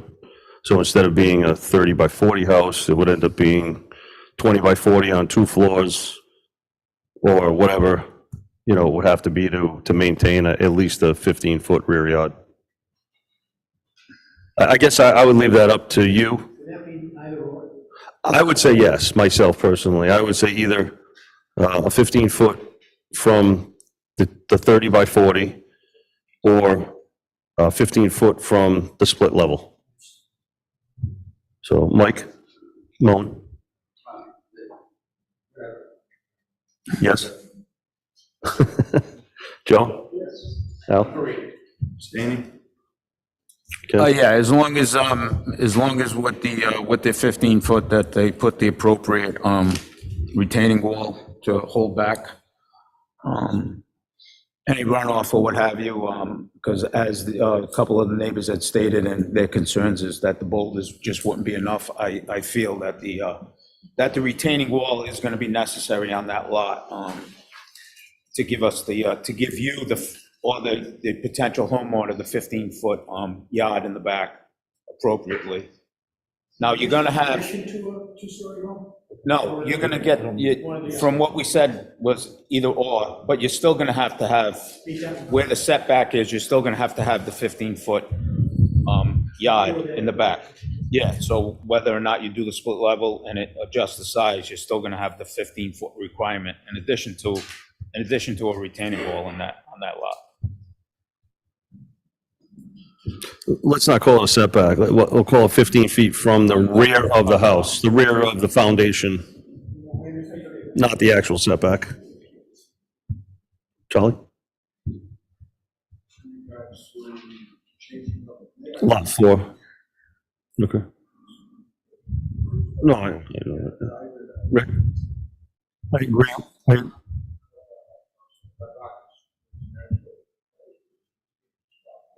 Which one is? And again, if there's any determination that that rock is any type of a hazard, that the town will require some sort of, yep. I agree that we're going to let them, to give them the option, and that they will show us at final what they intend to do. I agree with that. Okay. If that was the question. So at final, let us know whether it's going to be a ranch or a split level. Okay, thank you. Okay. And then I think, Mr. Chairman, with your permission, the only other condition I heard discussed was I believe you referred to it as a 2-car turnaround. I wasn't exactly clear what that was referring to, but just wanted to raise it so you can discuss it. So the top of the driveway, which would be closest to the house itself, I would say 18 feet wide, which will accommodate 2 cars comfortably. Yeah, 2 9-foot spaces, and then a turnaround, obviously not within that 20 whatever feet, but closer towards the bottom of the driveway? Hammerhead, yes.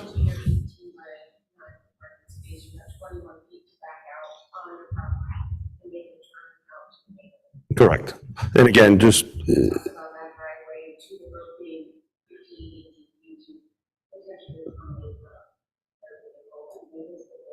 even if it starts at 12 and, goes up, but again, that'll be on the final plan as well, so. Once again, Mr. Chairman, I'd ask that you pull the board on that issue of requiring the applicant to incorporate an 18-foot driveway with a hammerhead turnaround. Mike? Joe? Al? Yes. Yes? Yes. Charlie? Rick? I would say no. Okay, John? Yes. All right, I have my consensus, Mr. Chairman. The last issue I'd raise is I didn't hear any other potential conditions, so I would open it up to the board if there's anything else. At this time, is there anything else that the board would like to request, I'd like to request, but other than the reduction of the fourth lot? yeah, I'd like to see 3 houses, but it's not going to happen. Maybe that's a fight for another day. It certainly is. Joe? Al? I agree with Mike. I would like to see 3 houses as well. I think you're creating overcrowded setting in a suburban environment. However, this is like any other piece of legal work. We have to apply the law to a set of facts. And if this meets the comprehensive framework of how we should approve this. So based on that, I think it really does go back to what Mr. Igliozzi has been saying all along. It's not grounds for denial. Am I correct, Scott? Yes. Okay. I'm fine with it. Charlie?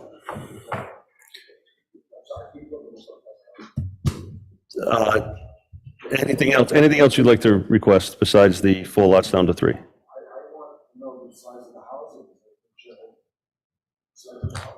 1,200 square feet.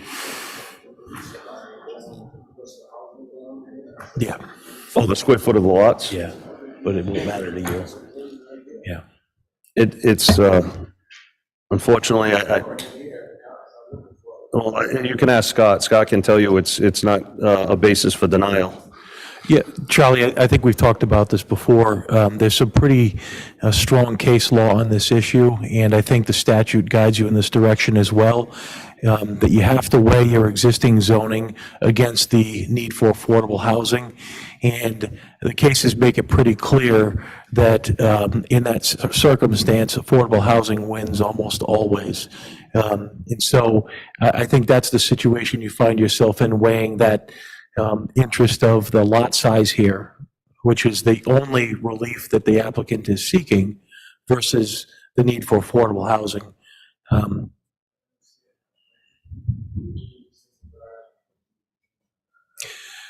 They are. In fact, I can tell you, I just delivered a pretty lengthy discussion about that to the Westerly Planning Board Tuesday, and the change is actually interesting.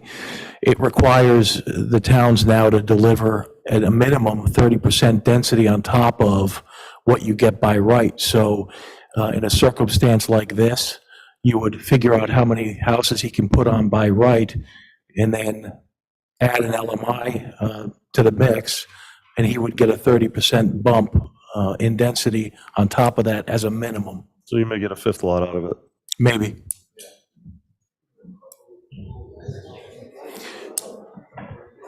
So, but that is legislation that's being proposed. We don't know whether it's going to pass or not. More to be seen. At this point, we do know what the law is, and that's what you have to apply. That's what we're voting based on. Yeah. Rick? Hearing nothing else, Scott, are you all set? Yeah, so let me just reiterate then, having heard the board's consensus, so the board has a potential motion in mind. The recommendation would be from the planner to grant preliminary plan, and that would be based upon the following conditions. That a deed for a portion of the lot occupied by Hillside Street, Leland Maury Drive be submitted to the town for acceptance. That'd be condition 1. Condition 2, final plan would return to this board for approval. Condition 3 would be that a retaining wall be built on lot 4. The next condition is that the applicant can elect to either build a split level home or the home currently planned, as long as there is a 15-foot minimum of a rear yard measured from the rear of the home. And then finally, the top of the driveway has to be 18 feet, and each driveway has to have a hammerhead turnaround. Patty, did you get all that? You get all that? All right. So we will be looking of a motion of so moved. So moved. We have a motion. Do we have a second? A motion and a second. Is there any more discussion? Hearing none, I'm going to pull the board. Mike? Moan? Yes. Joe? Al? Yes. Yes. Rick? The ayes have it. Thank you, guys. And again, you know, hopefully the developer will definitely work with you the best he can. Absolutely. I want to thank the board for their candor and I understand everyone's concerns. With this problem. It's not easy for the 501c3 first thing.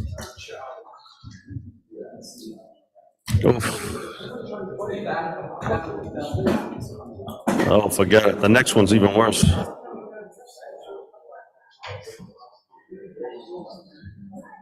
Mike, thanks for everything. I learned a lot tonight. Thank you for all your help. Appreciate it.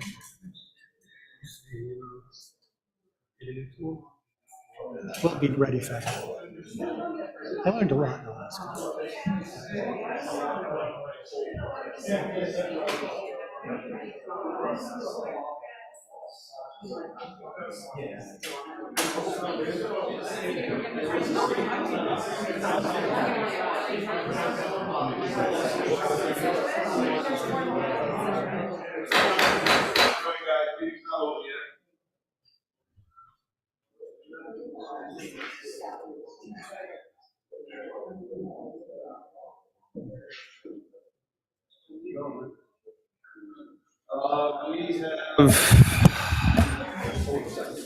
Oh, okay.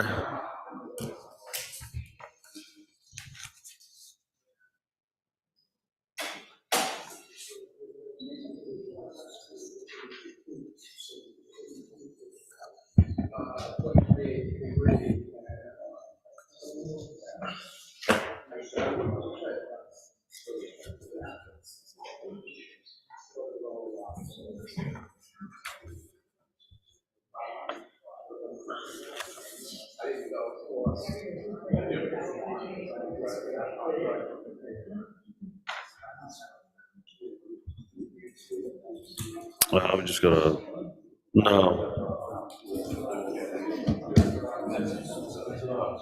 We just have, this one's a request to continue.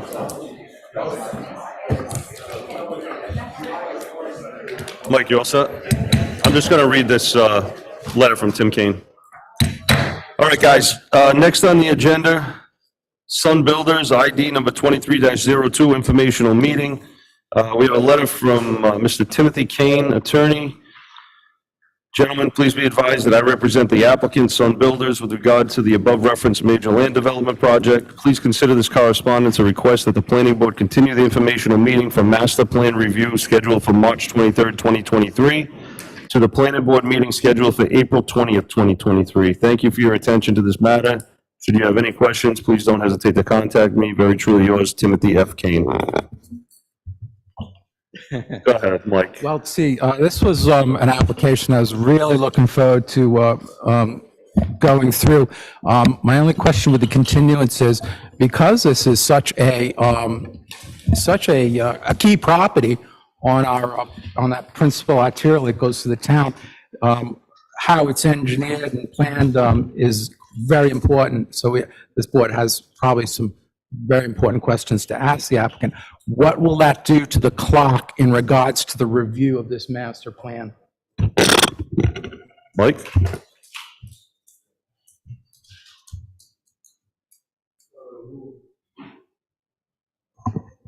It'll get us a month closer to the conclusion of our decision period. So we could ask for adding another month to make up for that continuance. So what is the end of the decision period?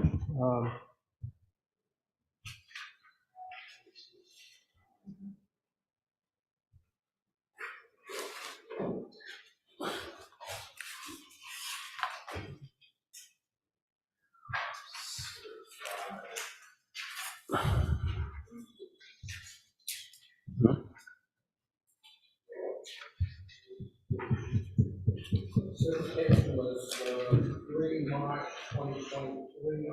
What's that, 90 days? Yeah, 90 days, so that would put it, June. June, so. So it's time. Chair. Yes, sir. Since the applicant is looking for is requesting the continuance, I think the time frame should be told, and if we're going to give him a continuance, the time between now and the next meeting should not be counted against the decision period. I don't disagree with that. Did the applicant provide a explanation as to why they needed additional time? The only comments I saw were that we didn't receive any preliminary comments from a couple of state agencies.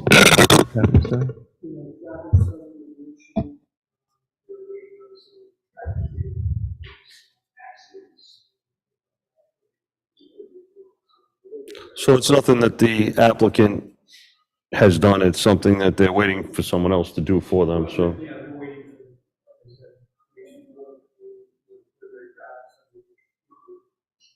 And if it's one of our own town agencies who's holding them up, I think it should be. Correct. Yeah. Correct. What is the letter for? Yeah, they know it's all It about doesn't traffic, request it, but, I mean, What's the basis of the request? it just says they're asking for it. I mean, at the next meeting, they could request that we add 30 days.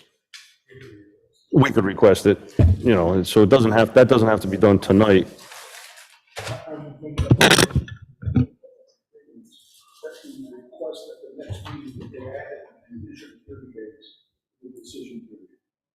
They say no. Why wouldn't they want?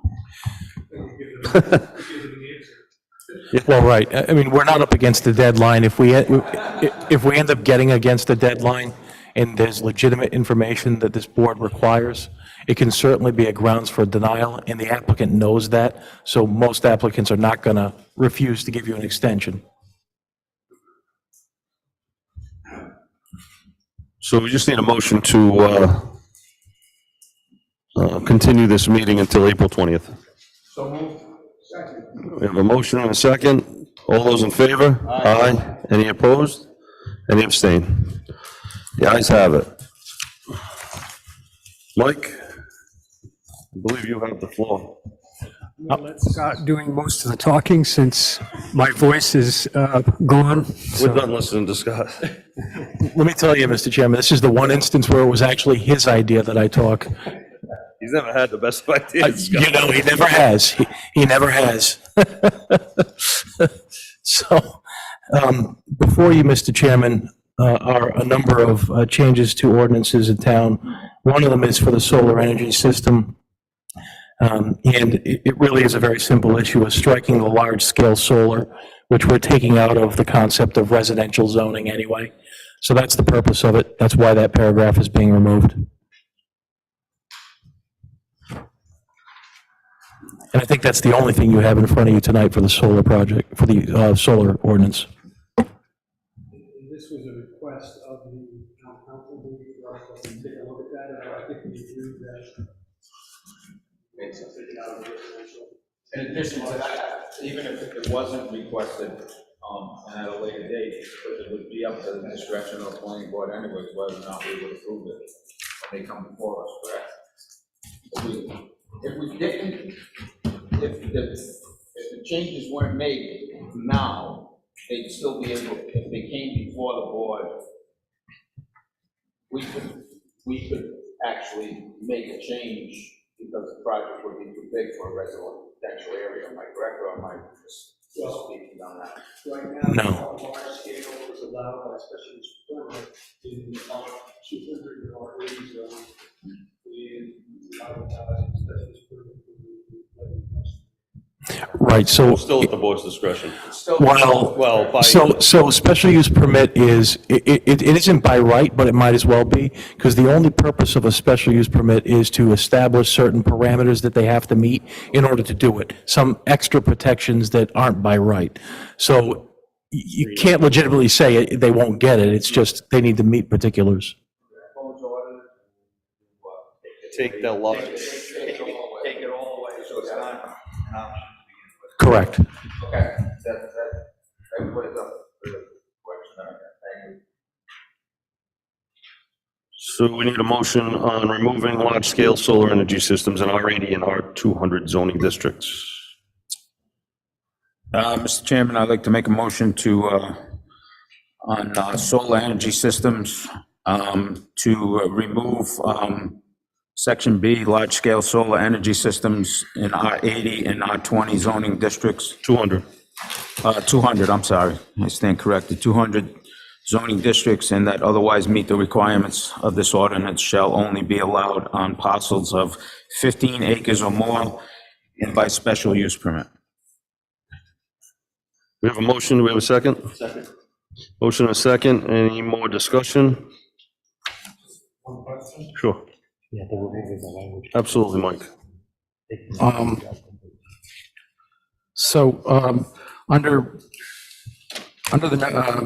the editorials we have here, it says under section 5.11.7, C, it's a change from A to C. Unless large-scale solar energy system is roof-mounted, it shall not be permitted on any parcel in a residential zoning district that has as an existing principal residential use as identified. So it's identifying this roof-mounted system as large-scale. Is that, but the definition of large-scale is greater than 125%, and I think there's a size here somewhere, 20,000 square feet. I'm just a little confused on that when it says large scale on roof mounted. Sorry for the technicality. That's why we're here, Mike. Yeah. Yeah, 5.11.7, the change from A to C, unless. We already have large scale, so it's at a later date, residential construction lot that's large scale. So the cart before the horse. Shall not be permitted on any parcel. Yeah. Okay. I think maybe it's just the way it's worded that's throwing, but. I had to read it a few times too, Mr. Moon, so, but that is what it says. No residential uses on an existing large scale. I had my wife read it. Maybe I could use her help. Okay.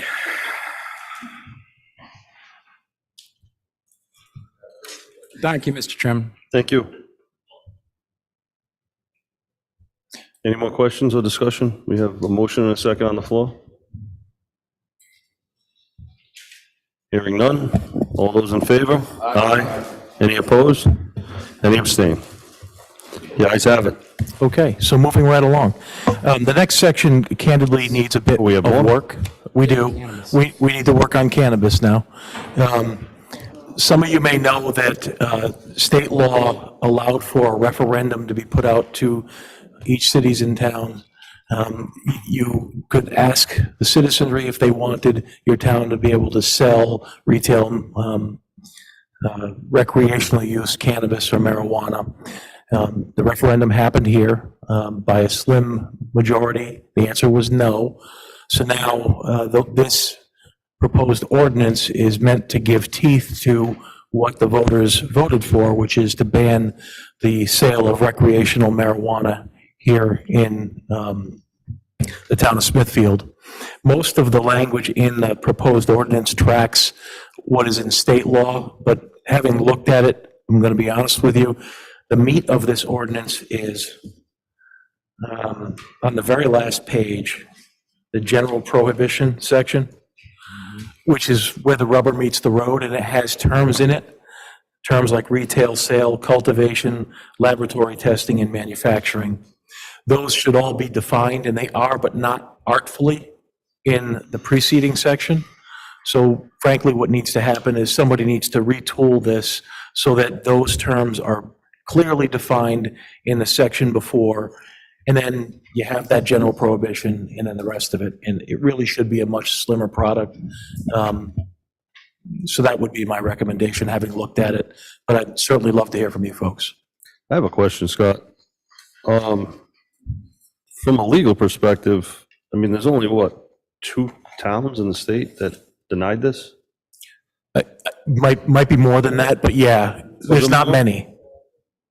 Is there any backlash to that, or is this just something we can control? You can, by state law, you are allowed to do this. So I don't think there can be any argument about that. People may not be happy that the referendum went the way it was, or the way it went, because what the consequence is you're not getting any tax dollars, Right, it was voted on at the last election. Yeah, so- but that's what your people here in the town of Smithfield wanted. So we're just doing what they voted for.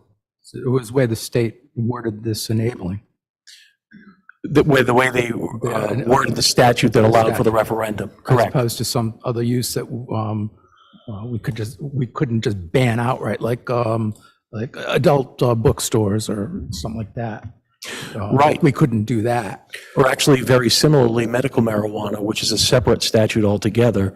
And Mike and I were having somewhat of a debate earlier about that. But what it comes down to is there's no similar provision in that statutory framework that allows for a ban like this. So that's handled separately. And in town, you currently have medical marijuana by special use permit, I think. Yeah, the only thing I was asking is because the state actually went legal for recreational use after this was voted on, so I didn't know if that would change anything in any way.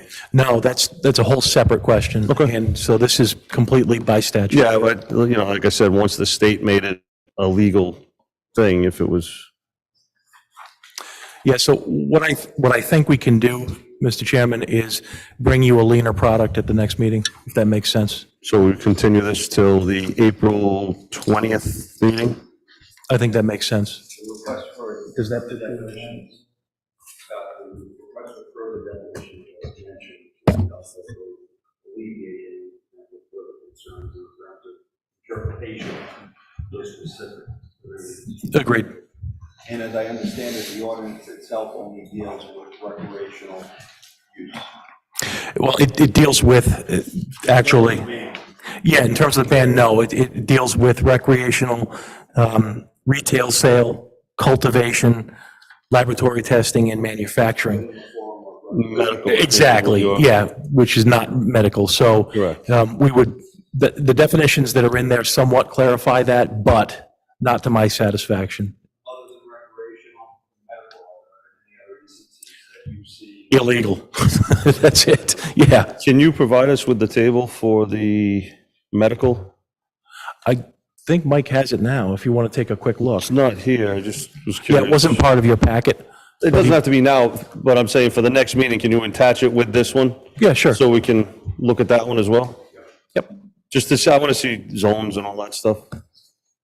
Understood. And the table that is affixed to the back of that just goes with it. So it did address the large-scale solar, but That's going to be N all the way across, correct? that's the only thing on there, right? That table, they can move that forward tonight, right? Yes. Yeah, so the table that is attached to the back just deals with the large-scale solar issue and the consequence of us having removed it from the residential piece. So your use table is being adjusted. So large-scale solar will only be allowed in commercial and highway commercial about special use. Industrial, it's permitted, PC and PD, special use. Correct. And everything else is a no. Is a no, correct. Okay? Does anyone want to make a motion? Oh, actually, we need a motion to continue. Yeah, why don't we continue the last piece? Let's make a motion to continue the cannabis to April 20th. So moved. Okay, motion and a second. Any more discussion? Hearing none. All those in favor? Aye. Can we get a motion to, oh, go ahead. Before we adjourn, question and. We have another. Oh, you have another one? This is the motion on the, no, we didn't approve the table, so we're going to do a motion to approve the table as submitted to us. Motion to move, approve the, Large-scale solar. large-scale solar number 19, as shown on the, proposed zoning amendment, April 2023. We have a motion, we have a second? Any more discussion? Hearing none, all those in favor? Aye. Any opposed? You're all right, I can, thanks. Okay. And if that's it, Scott, then. It is, Mr. Ken Chairman, has a thank quick you. question. We're coming up on, I believe, 90 days since, Stop and Shop, Churchill and Banks and Club 44 has been in. They gave us an update, about, I don't know, 45 days ago. They were still, getting bids. I feel that, they've had long enough. We're dealing with a multi-billion-dollar company. And if they can't get a bid to knock that building down and do the remediation of the, So we're looking for a request. asbestos, I feel that No we vote. should No, call no, them in. I'm asking you, you can If we can call them back. in request and for them to come. Come back in on the April 20th meeting to give us an update as to when that building's coming down. Mr. Phillips and I will address that and get it on the agenda as appropriate for the next meeting if we can. Thank you. Anything else? Make a motion, we adjourn. So moved. Motion and a second. All those in favor? Aye.